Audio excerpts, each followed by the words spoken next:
বাংলাদেশের টেকনাফ সীমান্তের কাছে মিয়ানমারের রাখাইন প্রদেশ। এই প্রদেশ সহ মিয়ানমারের বিভিন্ন প্রদেশ জুড়ে 16 বছর আগে থেকে রোহিঙ্গা জনগোষ্ঠীর বাস।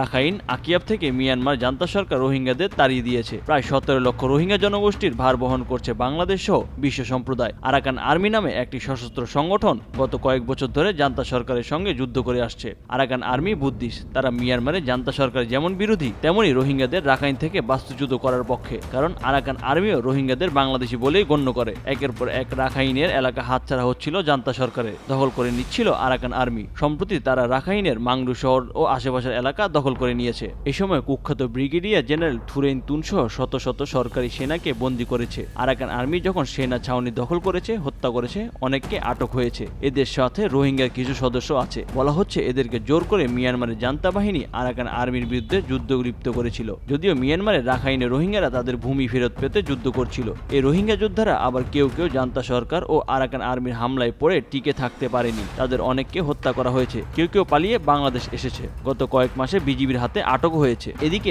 বাংলাদেশ সীমান্তবর্তী মাংরু শহর দখলে নেওয়ার ফলে বাংলাদেশ মিয়ানমার সীমান্তের প্রায় 350 কিলোমিটার সীমান্তের পুরোটাই আরাকান আর্মির নিয়ন্ত্রণে চলে গেছে। আরাকান আর্মি বলছে গত 55 দিনের লড়াইয়ে শত্রু মিত্রুর বহু প্রাণের বিনিময়ে মাংরু পক্ষান্তরে রাখাইনের সিংহভাগ এলাকা দখল করে নিয়েছে। সেনানিবাসের সরঞ্জামাদি রসদ সব দখলে নিয়েছে। আরাকান আর্মি 2009 সালে প্রতিষ্ঠা হয়। তারা মিয়ানমারের রাখাইন প্রদেশে স্বশাসন ও স্বাধীন রাষ্ট্র প্রতিষ্ঠা করতে চায়, কিন্তু সেখানে তারা রোহিঙ্গাদের মিয়ানমার বা রাখাইনের জাতিগোষ্ঠী হিসেবে মান্য করে না, তাদেরকে বাঙালি বলেই দাবি করে। আরাকান আর্মিকে পশ্চিমা মিত্ররা সন্ত্রাসী সংগঠন হিসেবে তালিকাভুক্ত করে। এখন স্বাধীন রাখাইন রাষ্ট্র প্রতিষ্ঠার পর সেই বৈরী সম্পর্ক থাকে নাকি স্বীকৃতি পায় আরাকান আর্মি, তা সময় বলে দেবে। বাংলাদেশের সাথে আরাকান আর্মি সম্পর্ক স্থিতিশীল নয়। আরাকান আর্মি যে কোনো সময় নতুন আরাকান রাষ্ট্র ঘোষণা করতে পারে। বাংলাদেশ স্বীকৃতি দিবে কিনা সেটা দেখার বিষয়। তবে রোহিঙ্গাদের তাদের রাখাইন বা আরাকানে ফেরাতে আরাকান আর্মির সাথে ভালো সম্পর্ক লাগবে, দরকার পড়বে পশ্চিমা সহায়তার।